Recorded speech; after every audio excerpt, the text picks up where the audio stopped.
Thanks for staying with us. Now, almost is the moment that humans first gain consciousness. They have been articulating their thoughts and beliefs through stories. Ancient people drew pictures of their experiences on cave walls. Orators told morality tales around roaring flames, and myths were invented to explain things that people could not yet understand. Now, poems, painting, novels, comics, film, radio stories, and Instagram captions are all ways that members of our species continue to try to understand and communicate our human experience. There is no doubt that stories wield a powerful influence in our world. There is nothing that destroys bias, apathy, or hate, quite like stepping into someone else's shoes for a moment. By wielding the power of storytelling and crafting compelling narrative, storytellers can help build empathy and understanding between people from all walks of life. So as we move towards building a better Nigeria, how can we harness the power of stories? Now, please let us hear what you have to say. Remember, you can join this conversation. Tweet at us at WayShowAfrica1 with the hashtag WayShow, or send us an SMS or WhatsApp to 081-803-84663. All right, so I'm going to bring in our guest like in a minute or two, but I wanted to ask Jennifer, what do you think, have you heard any story that really drew your attention to, especially maybe the current challenges that we've had in Nigeria? Is there any of those such stories that you've seen in recent times? I think there was a movie that we all watched. I think we're talking about it in the makeup room.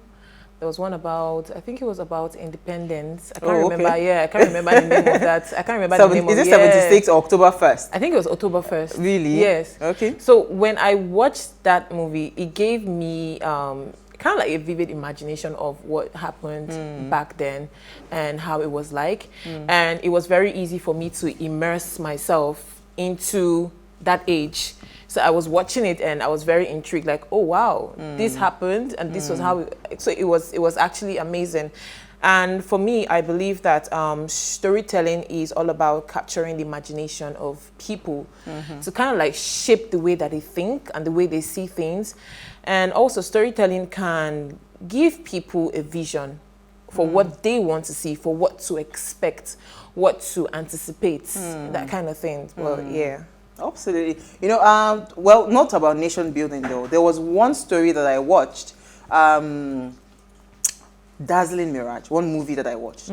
So I've had people around me that were sickle celled, but I didn't understand. I never understood how painful and excruciating the pain was nursing sickle cell. So when I watched that movie, I remember that day clearly. When I watched it, I literally called. I was crying. I said, I never knew this was what you were going through. I cried and cried. I was sobbing like a baby. I said, I didn't know this was this bad. Like, because the person, Lala Kiloju, that played the role, she acted it so well. Like, I was literally, breathless crying. And another good movie that I've watched in recent times, well, not recent anymore again, Dry, Stephanie Linus's movie Dry, where she talked about VVF. Because I have lived in the North and I've seen young girls being married off. And I know how much, it impacts them, both psychologically, mentally, and all of that. So I'm just wondering. So there are beautiful stories of so many things that have happened within Nigeria here. Yeah. How come we're not telling those stories? If we say we want to build, maybe for instance, the political problems that we're facing, So, I mean, those are the kind of questions I would love to ask her, I guess. I think I want to bring people's attention to this particular movie. And I'm so sorry, I'm not good with names. Names, yeah. Yeah, this movie about Ebola, the Nigerian one. Yeah. When I watched it, I was like, it was that bad? Yes. A lot of people didn't know. Yeah, a lot of people did not know how bad Ebola was and what those doctors were going through. How they saved our lives. Oh my God, how they worked so hard for us, and people, they did not appreciate them enough. And after watching that movie, I actually cried. I always cry in movies. I was crying.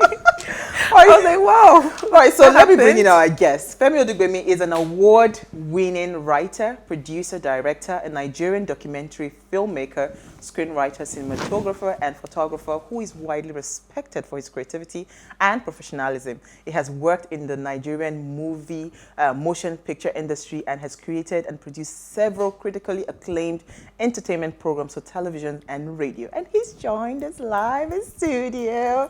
Hey, we have to do a clap. Whoa.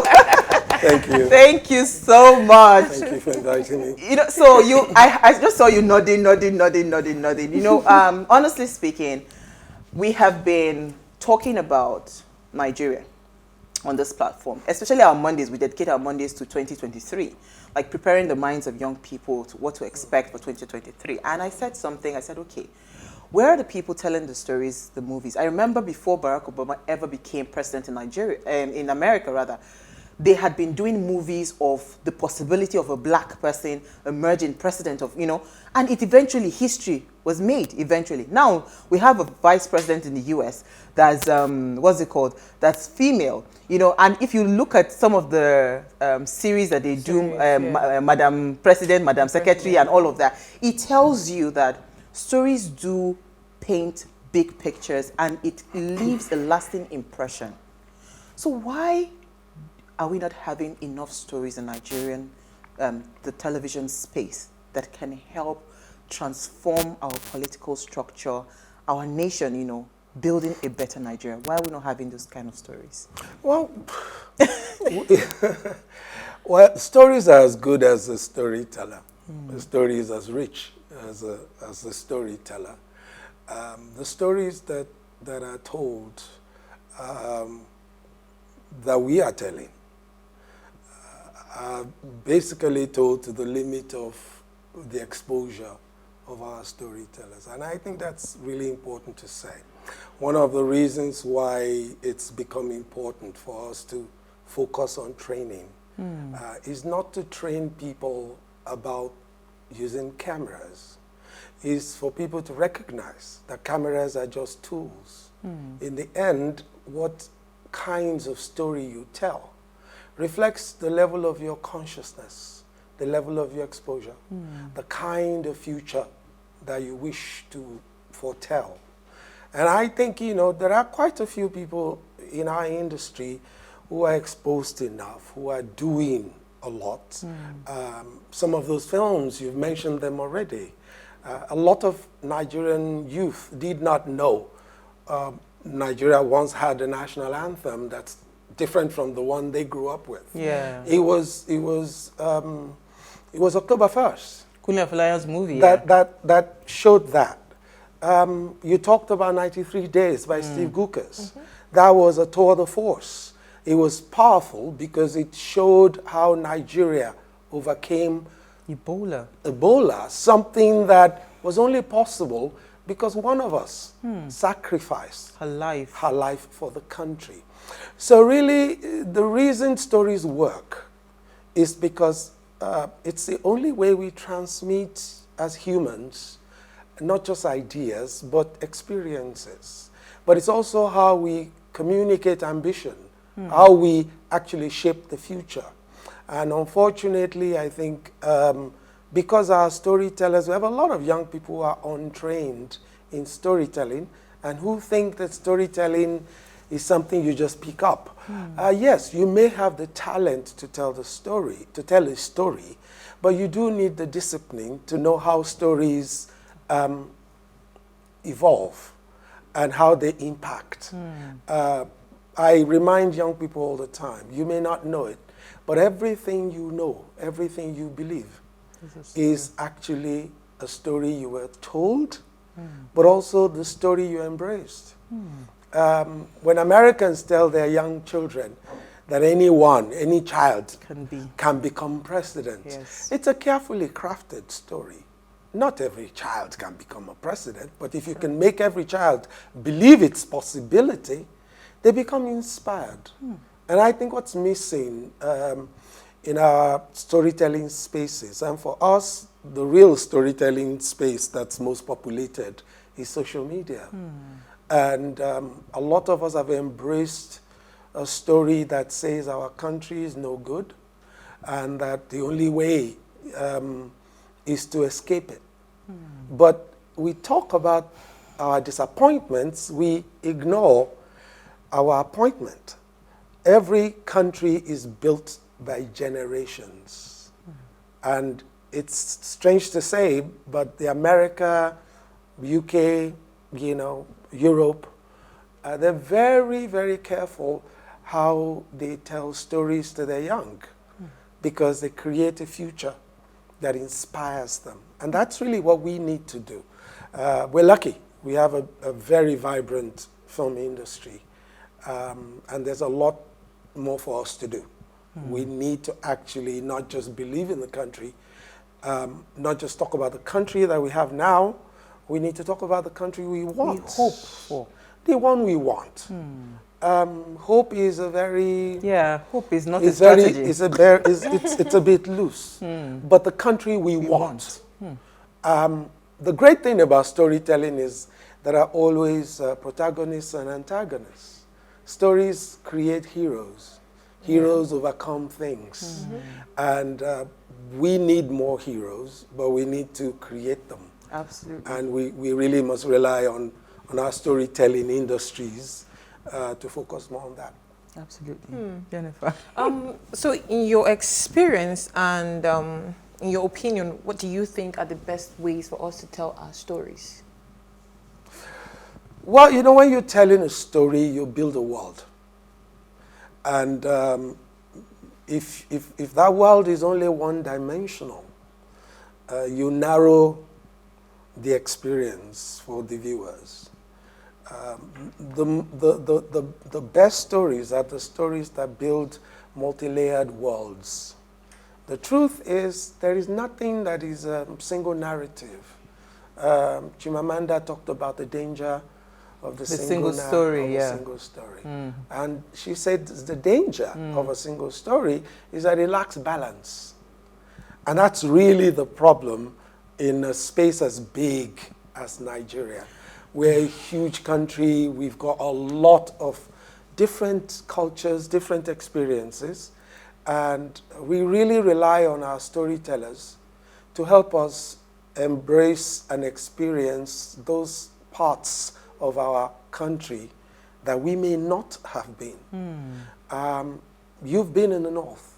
It's a totally different experience. Absolutely. And if you sit in Lagos all your life and all you think about is your understanding of a Northerner as someone selling cigar, you limit yourself. Or shoemaker. Or shoemaker. Yeah. And the problem with that is we create labels. And what labels do is just sort of like reinforce ignorance. And for me, we need to start making stories that's not trapped in Lagos, that's not trapped in Asaba, that's not trapped inside buildings. We need to begin in our stories to experience the magnificence of Nigeria.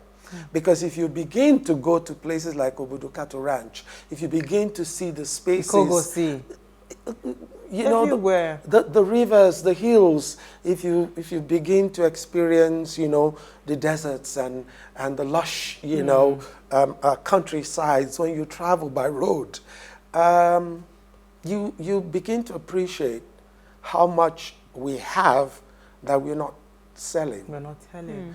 And storytelling in the realm of nation building is really story selling. Before I traveled to America, I thought every single street was paved with gold. Thank you. And then I went to school and found Americans who were actually eating from dustbins. I tell you. When we grew up, we saw Indian films, and we thought everywhere was dancing and happiness. And then people go to Mumbai and see poverty. It's really about the story you choose to tell. And because stories are connected to economy, Stories are actually cultural diplomacy. Stories are really, I mean, you can't tell me your country is awful and you expect me to come here on tourism. No. You can't tell me it's the worst thing you've ever seen and the worst place you've ever been and then expect someone to come and invest in it. And that's just really where the crossroads we're in. Our stories are not about our leaders. Governments are not countries. Governments are just mirrors. They come from us. Absolutely. And when we decide that they are all evil and they're all bad and nothing is good here, we live the experience ourselves. Because in the end, oh my God, the stories you embrace becomes your reality. I mean, you are just like, there's just so much going on with what you're saying. I wish somebody really is listening to understand it. I mean, what you said about embracing, we've embraced a lot of single narratives. We've embraced a lot of stereotypes. We've embraced a lot of negative, because you see, I was saying to them that because I have best of both worlds, I grew up all the way to maybe I was like 16 or 17 when I went to the university, all my life in the North. So my experience with Northerners are completely far from what you have experienced with them based on what they told you. I lived it, right? So I am now living in the South and I'm experiencing a different kind of culture. But when I hear people speak, especially people that have not even crossed Ibadan, and they talk about Northerners, I just say this is ignorance. And you rightly, like you hit it so hard in the head. Ignorance. And it is this ignorance that has brought us to where we are today.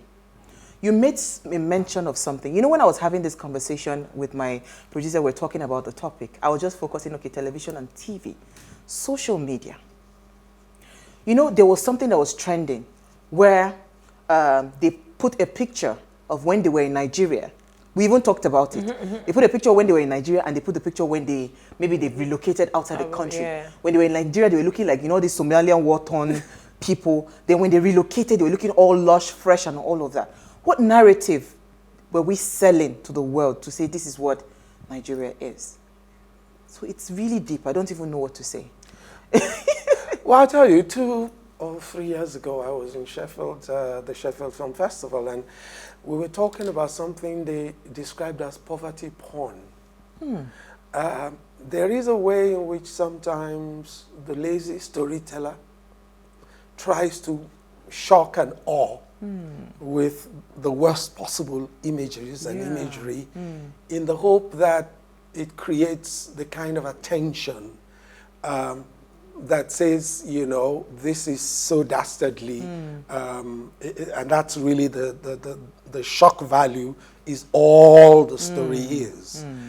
It's not only single dimensional, it's false. Because there is no story that is only one side. Yeah. If you put 5 people who've been in one single car accident, if you ask them separately what happened, you will get 5 stories. This is why we don't see things as they are. We see things as we are. Yeah. Absolutely. And so there is a way in which the kind of stories that permeate our public spaces are stories that basically, sort of dig deep into our hurt, but it's really digging us deeper in a hole. And that to me is really why I thought it was important to come here and have this conversation. That it's not just the people who are on TV or the people who are in our film industry. It's also the stories we're telling at home. Twitter. When the stories we're telling on social media, the exaggerations, the exceptional shock and awe of poverty porn. There is a certain distance that we have to take from what you call inciting incidents. If you're a storyteller, you'd understand that a story starts out with a big world and then something happens. Yeah, there is always, something has to happen. and it's called the inciting incident. It's what happens that takes, a world of balance into imbalance. But the journey of our character because every story is about someone. Yeah. It's about a character overcoming odds. Yeah. And the reason that character becomes a hero is not that the character runs away from the problem. It is when the character faces the problem and overcomes it. And which is why I say all our stories lack heroes. We tend to just constantly tell a story of defeat. And of course, our reality is beginning to mirror it. We're beginning to talk about wars. We're beginning to talk about, you know, the other rather than us. We're beginning to describe the enemy in terms and labels and colors that belong to our neighbor. And of course, this has happened in Rwanda. It has happened in many other places where, you know, you've had those sorts of dislocations that totally brought a country to its knees. And what happens with labels in Rwanda, one side called the other cockroaches. And their children were able to take cutlasses and kill simply because they did not see humans. They saw cockroaches. They saw cockroaches. Wow. If we also decide that Nigeria can truly be the giant of Africa, and I'm not saying this just so that we tell stories that are, you know, pie in the sky. I'm saying that our challenges are real, our opportunities are real. We decide around what we weave our stories. Our stories can acknowledge our problems, our challenges, but our stories can create solutions and heroes. And when we do that, you'd be surprised how many people find the courage, find the capacity to want to be the leader, to want to create a new future. Oh my goodness. All right, let's go and soak it in. Go for a very quick break. We'll be right back.